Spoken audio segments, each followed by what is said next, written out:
Inbound travel to the Philippines for foreign nationals and returning Filipinos who are non-overseas Filipino workers has been suspended. The decision was made following a directive from the Philippine National Task Force against COVID-19 on Tuesday. The Philippines begins easing restrictions on international travel. Starting May 1st, the country will lift its entry ban on foreign nationals, but several requirements should be met. Meanwhile, the Tourism Department reminds residents in the NCR Plus area that leisure travel is still strictly prohibited. But for areas under modified general community quarantine, the loosest restriction, tourist destinations will remain open. Reminder: due to evolving COVID-19 situation, Philippine airports and Philippine government have issued precautionary measures, mandatory protocols, and requirements for travelers. We encourage all passengers to follow the guide, register in advance, and pre-book their hotels as necessary to avoid any inconvenience and experience faster processing upon arrival. Magia nga uma, ayan Juliana Minferrer introducing Region 2. Welcome to Cagayan Valley. Region 2 or the Cagayan Valley region is strategically located in the northeastern part of mainland Luzon. It is bounded by the three ranges: the Sierra Madre Mountain on the east, the Cordillera Mountains on the west, and the Caraballo Mountains on the south. The provinces in Region 2 are Batanes, land of the true insulars; Cagayan, a true spelunker's paradise; Isabela, rice granary of the north; Nueva Vizcaya, watershed hub of the north; and Quirino, forest heartland of Cagayan. To know more about Region 2, here are some background information in Cagayan Valley. Batanes is the smallest province in the Philippines. The language and people in the Batanes are known as Ibatan. The Batans are described as peaceful, God-loving, honest, resilient, helpful, cheerful, and gentle, but hardy and hard-working. Cagayan is the second largest producer of the rice in our country. Second, only in the central zone. The region is also at the top of producing corn in the Philippines. Ibanag, Tawes, and Ilocano are the major dialects of Cagayan. Isabela is the richest province in harvesting among the other provinces in Region 2. Their language is Ilocano, Ibanag, Gadang, Tagalog. Nueva Vizcaya was located within watersheds of the Caraballo and Cordillera Mountains. That's why it was hailed as a watershed's heaven and Argo forestry. Their language is Ilocano, Pangasinan, Tagalog, Gadang, Isinai, Quirino Province. Major languages are Ilocano and Ifugao. Let's discover the flora and fauna in Region 2. Region 2 is abundant of agricultural products such as rice, corn, peanut, beans, and fruits. The diverse habitats found in region harbor an abundance of wildlife, fish, and rare plant resources. For example, the region supports the largest herd of herd and big horn sheep. Here are some famous food and delicious in Region 2. Batanes, yellow rice and sticky rice cooked with turmeric. Ubed, the grated banana corn. Nuni, salted fried pork. Gayan, pansit patit patong, longganisan tokigaraw, o milmil candy. Isabela, Maricos, Curacha, Nueva Ecija, Abal-Abal, Palitaw, and Carino, Igado, and Tinte. Here are the accessibility when you visit Region 2. By air, Manila to Vasco and vice versa flights are offered daily by both Philippine Airlines and Skyjet Airlines. There, to Gigarao is serviced daily by Philippine Airlines and Cebu Pacific Air flights. The travel time is approximately 1 hour. Smaller airports or airstrips served by charter services are in Palanan and Macuracon. Both are coastal towns of Isabela. Taisi, Ibatan Princess offer trips from Curtibao, Ilocos Norte to Basco, Batanes, and vice versa. Only every Wednesday and Sundays. Travel fare is around 1,200 and the trip takes about 18 hours. By land, several bus companies offer regular bus and sleeper bus trips from Manila to Tugigaraw. via Pan-Philippine Highway and passing through the other provinces in the region, the average travel time is 12 hours. So you know the ports of access in Region 2, let's see the tourist attraction in Cagayan Valley. Basco Lighthouse is located in Naidi Hills, Barangay San Antonio in Basco Town, Batanes. It is a 6-floor building with a viewing deck. Calvary Hills of Igig, Cagayan Valley consists of 11 hectares of rolling hills, atop which are found enormous concrete statues portraying the 14 stations of the cross. Palawi Island is a hot on spot number 10 of CNN's World 100 Best Beaches.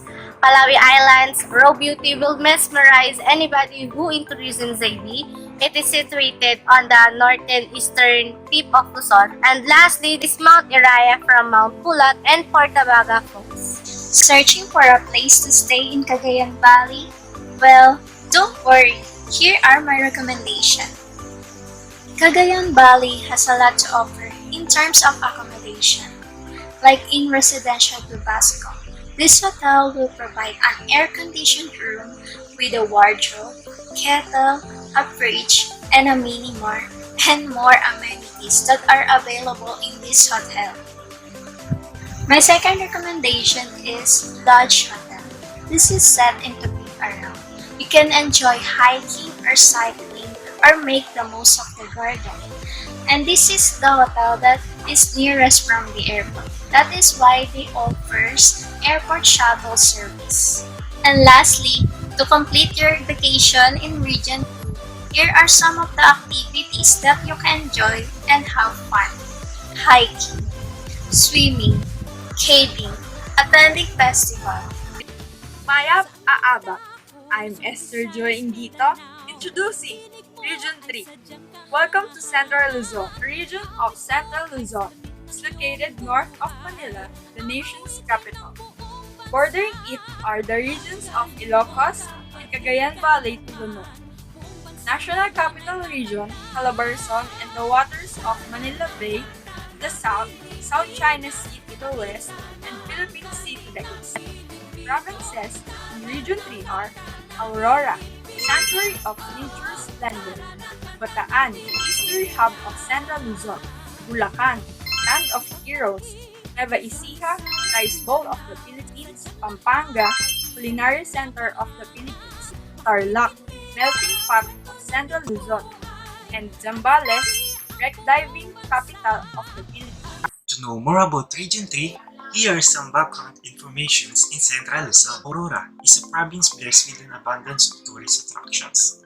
Historical sites such as the home and rest house of former Philippine President Manuel L. Quezon. Their language is Tagalog and Ilocano. Bataan Peninsula, Western Luzon, Philippines, sheltering Manila Bay. To the east, from the South China Sea, the language is Maribeleño, also known as Magbigin. The smallest town in Bulacan, Ubando, only 1,458 hectares or 0.56% the entire area of Bulacan. Their language is Tagalog and Kapampangan. Nueva is the largest province and the biggest rice producer of Central Luzon, thus often referred to as the rice bowl of the Philippines. In the year 1500s, the Pampanga province was created by the Spaniards, making it the first ever province in the Philippines.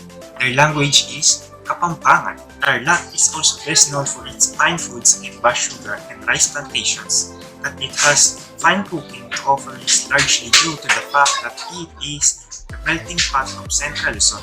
Zambales, as the second largest province in Central Luzon, which covers an area of 361,103 hectares. Their language is Tagalog and Ilocano. Zambales have Sinamulag Festival and Painahuyan festivals. Let's discover the flora and fauna in Region 3. Palay was the major temporary crop across provinces in Central Luzon in 2002. Also corn, onion, coconut, and pineapple crop. The diverse habitats found in the Region 3 are carabaos, cattle, horses, goats, and hogs. And now, here are some of famous food and delicacies in Region 3. Aurora, Balersuman, Ensaladang Pako, Bataan, Gabi Ice Cream, Pinataang Kohol, Bulacan, Minasa Cookies, Hamon Bulaqueña, Nueva Ecija, Sisig, Chicharong Bulaklak, Tarlac Tupig. So here are the possible accessibility when you visit the Region 3. A vast landlocked region is accessible via major roads, NLEX, SCTEX, TPLEX, as well as via Clark International Airport. By air, Clark International Airport remains the international gateway to the region. By sea, ferry service offered by Fahrenheit Company Ltd offers daily trips from CCP Complex, Manila to Port Capimpin, Orayon, Bataan, and vice versa. Travel time is expected to take 45 to 60 minutes only. By land, due to its proximity to Manila, the Central Luzon is highly accessible from MacArthur Highway or via North Luzon Expressway or NLEX. And now you know the ports of access in Region 3, let's see some of the tourist attractions in Central Luzon. Hinalonggao National Park is home to some of the most beautiful and pristine nature in Central Luzon, and it is promoted as an ecotourism destination by the local government. Magalawa Island, lying just off the west coast of Central Luzon and surrounded by the glittery waters of the China Sea, Magalawa Island is a fantastic place to head to if you're looking for a quiet getaway. And the other tourist spot you can see in Central Luzon is the Pilar, Mount Pinatubo, Baler, Tingalan, the Tumabo Mother Falls, and Ramon Magsaysay Ancestral House. Searching for a place to stay in Central Luzon? Here my recommendation. The Lighthouse Marina Resort, the most lavish and magnificent Subic Bay experience. Costa Pacifica, Baler. Situated along Sabang Beach in Baler, Aurora, Costa Pacifica is a vibrant resort destination that offers 78 well-appointed rooms and service. The Hotel and Casino are all popular resorts for travelers staying in Central Luzon. About Vides Hotel and Casino, sitting on 1.9 hectares of land in Pampanga. Vides Hotel and Casino is dubbed the hottest newcomer in the hospitality industry due to its first-class services, facilities, and modern cutting-edge. Lastly, to complete your vacation in Region 3, here are some of the activities for you to have fun. Hiking, zipline, rappelling in Bataan, spelunking in Bulacan, air balloon, the sandbox Porac in Pampanga, paddling, Interlock, and different water activities in Zambales. Now that you've discovered about the beauty of Regions 2 and 3, let me present to you my group members. Daniel Custodio Jr., Angeline Dagsil, John Edison Dagsil, Renzo De Terra, Jeremy Esman, John Paul Espana, Mary Ann Gluta, Esther Joy Dito, Marjorie La Chica, and of course, I am Juliana May Ferrer, the team leader from BSHM 3D.